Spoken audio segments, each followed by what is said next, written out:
Good morning, my co-panel members on the dais, and my invited guests on the off the dais.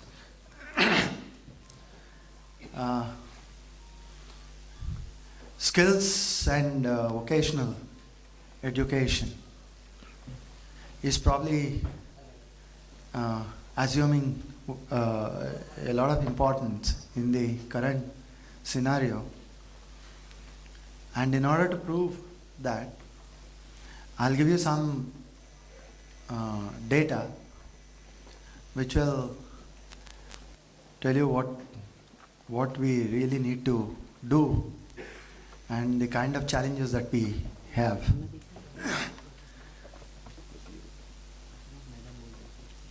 The first part is 2008 data. It has manifold increased in the succeeding 3 years' time. But however, 2008 data says that we had about 157 lakh students appearing at 12th standard on an all India basis. And we had about 217 lakhs appearing for 10th standard in that year. Approximately 50% of them have cleared 10th and 12th during those years. Those figures in absolute terms would be much higher now. But the percentages of passing would be more or less similar. So, forget about the 10th part for some time. 12th, like I said, 157 lakhs appeared and about 79 lakhs passed 12th.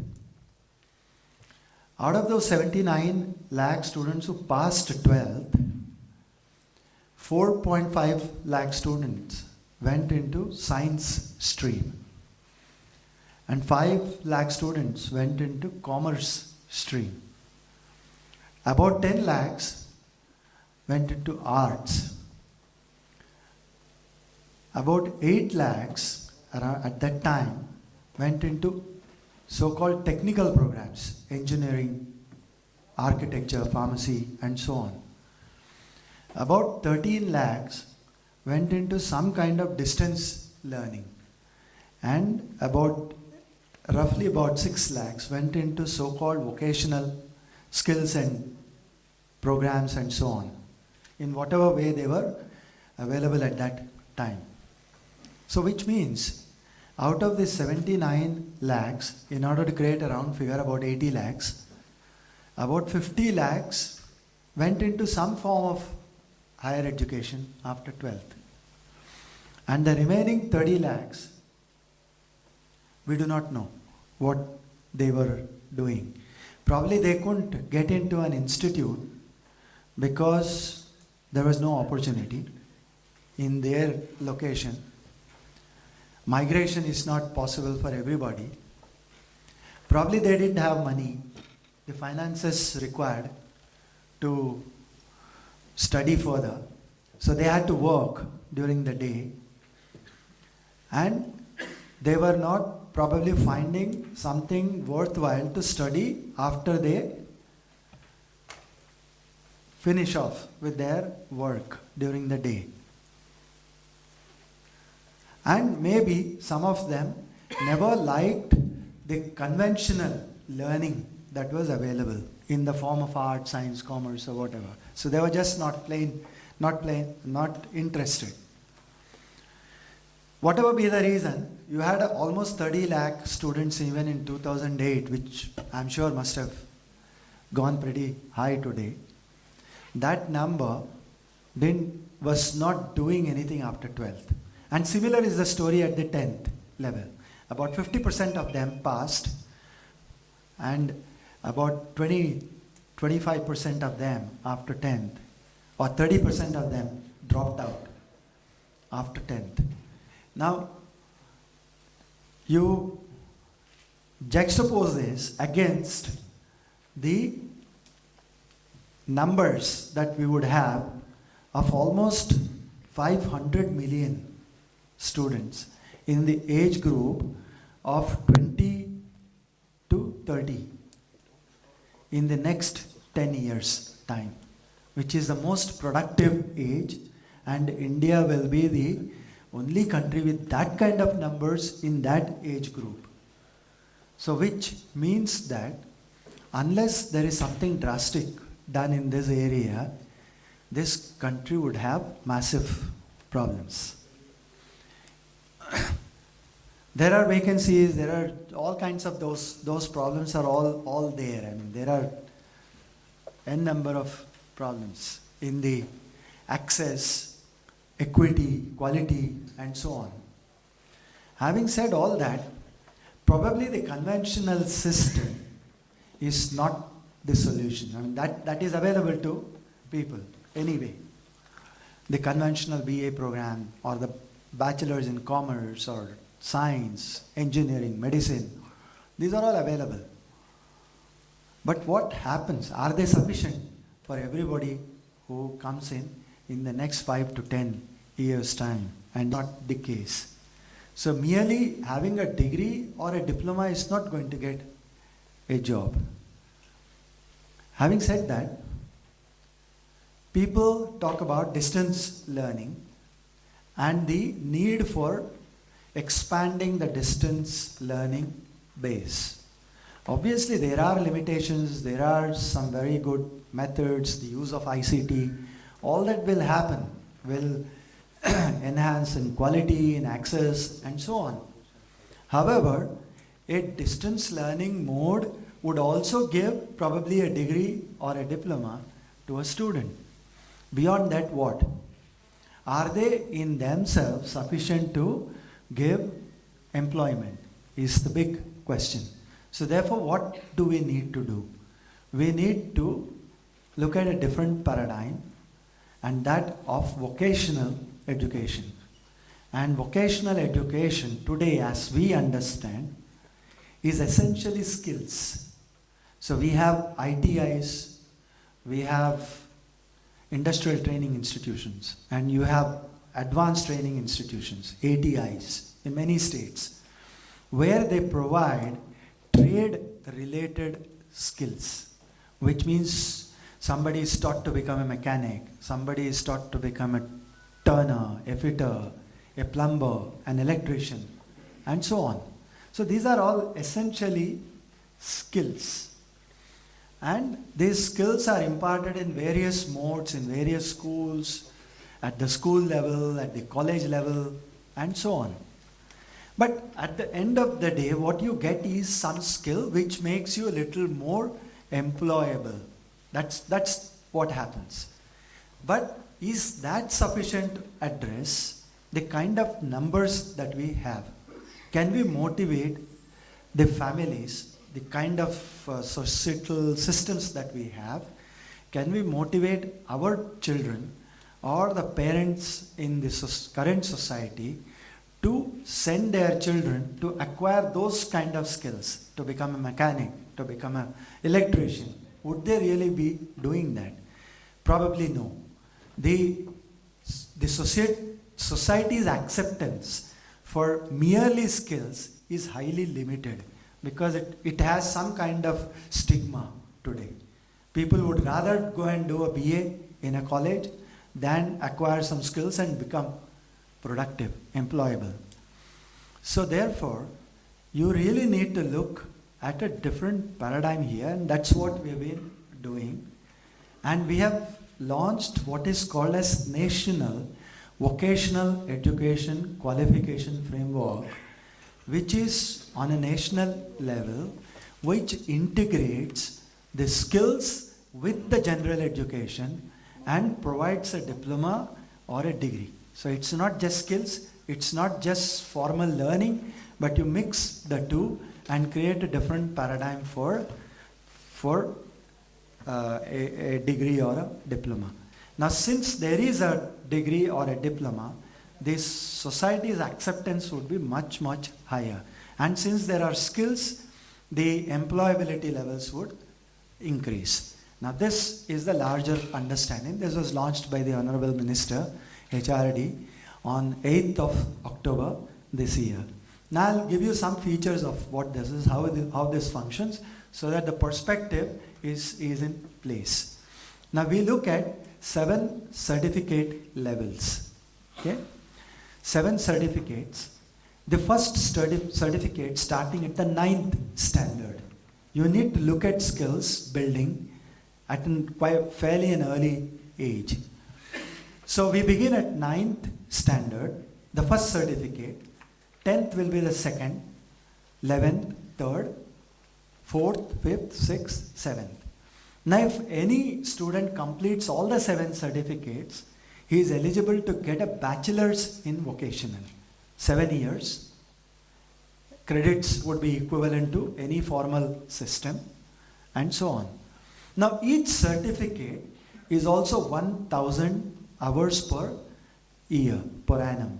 1,000 hours, which means the credits will be equivalent to a normal 9th or a normal 10th, or normal meaning the general learning that we do today in a conventional school.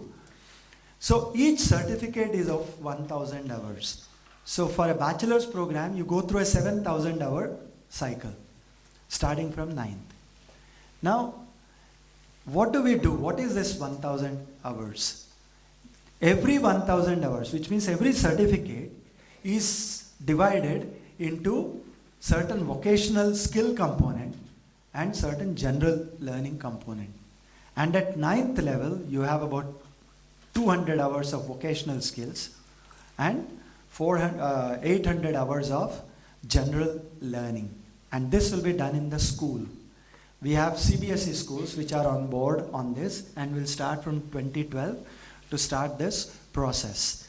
Now when the child comes to 10th, the vocational component would go up, maybe from 200 to 250, and the general component would come down to 750. And at the end of this, the child would get 10th vocational. Okay? And after that, the 11th class or the certificate level 3 would have a still higher component of vocational skill, probably 300 hours, probably 350 hours, and so on and so forth. So at level 7, you probably will have 800 hours of vocational skills and 200 hours of general learning.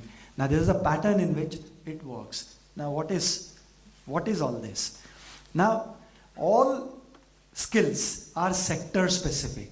They are not across the board similar skills. So you identify several skills, like for example, you have IT, you have telecom, you have finance, you have retail, banking, telecom, you have entertainment, media, hospitality, tourism, agriculture, all sectors you see, and you need different skills in each of those sectors. So these skill hours of 200, 250, 300, these are all sector specific.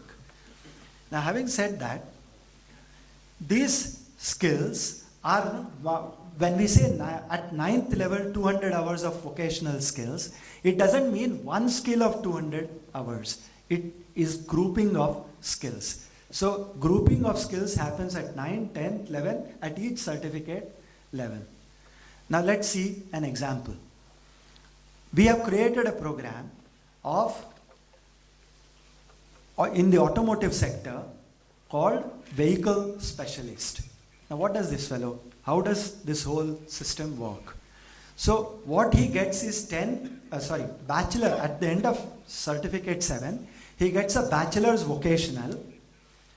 The sector is automotive, so bachelor's vocational automotive, specialization is vehicle specialist. How does this operate? At 9th probably, in those 200 hours that are required, he learns what are two-wheelers, what are three-wheelers, what are four-wheelers, the theoretical concepts. When he goes into 10, he learns the electrical systems, a little more theory and so on.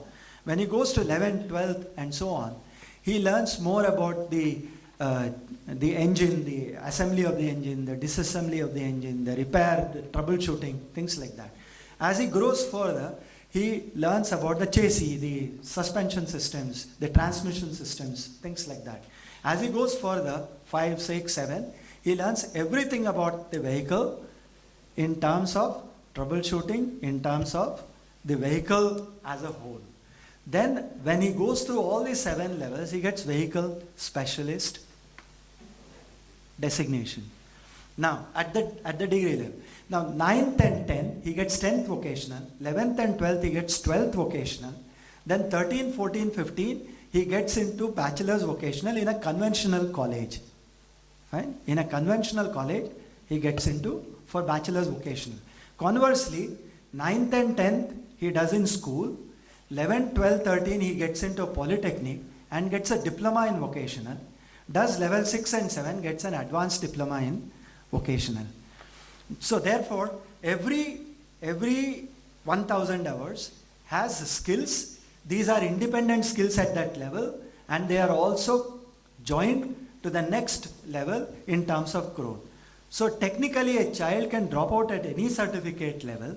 He has skills at that certificate level and gets into a job at that appropriate level, or if he chooses, he progresses further, completes the entire thing and becomes something like vehicle specialist. I'll give one more example to look at what this is.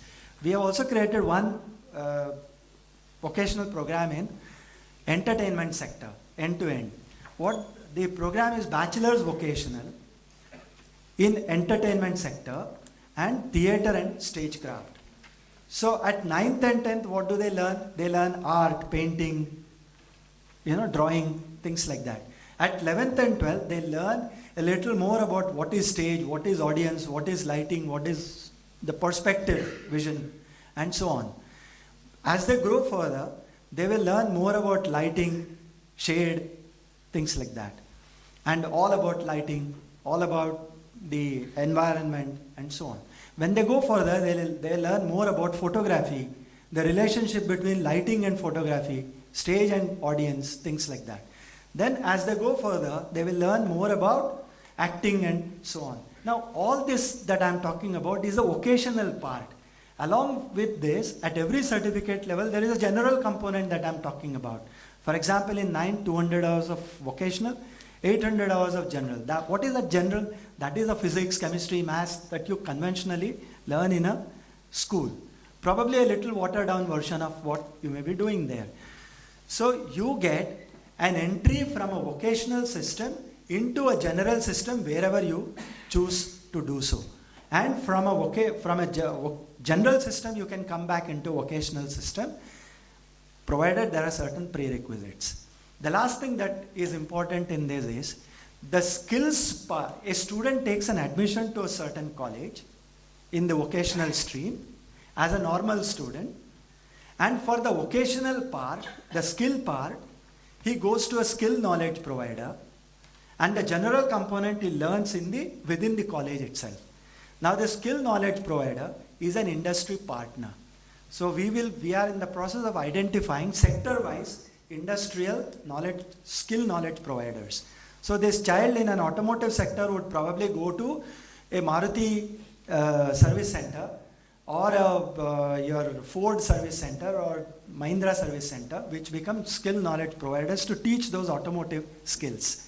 And in each sector we identify different skill knowledge providers. So the child goes there, learns those skills for those number of hours, and the skill knowledge provider assesses him. He gives a skill certificate, so the child also has a skill certificate. That skill certificate of 200 hours or 300 hours at whatever level, he goes back into his college, and the college final certification of 1000 hours takes these credits, adds that in the final certification, and gives a certificate at each year level. And at the end of successive certificates, at level 7, he gets a bachelor's, or at level 5, he gets a diploma, and so on. Now this being the structure, we are in the process of identifying the knowledge providers. We are skill knowledge providers. We will be starting the process sometime in January to formally approve this for 2012. And on 17th we have the vocational education workshop in Jammu. On 24th, we have it in Himachal Pradesh. Then we have one in Tripura, one in Assam. We are trying, there's a lot of interest generated.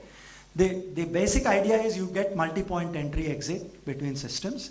Now, if from a formal system, if somebody wants to come to a general, to a vocational education system, then all that he has to do is at that certificate level, the skills that are defined, he has to go to the knowledge provider, get those skills, get that certificate, and get back into a vocational stream. So, it's perfectly flexible, and the general learning studies can also be done through a flexible mode, in a distance mode, and the skill part, however, has to be done in with a skill knowledge provider, because that's hands-on. So this is what we are trying to do.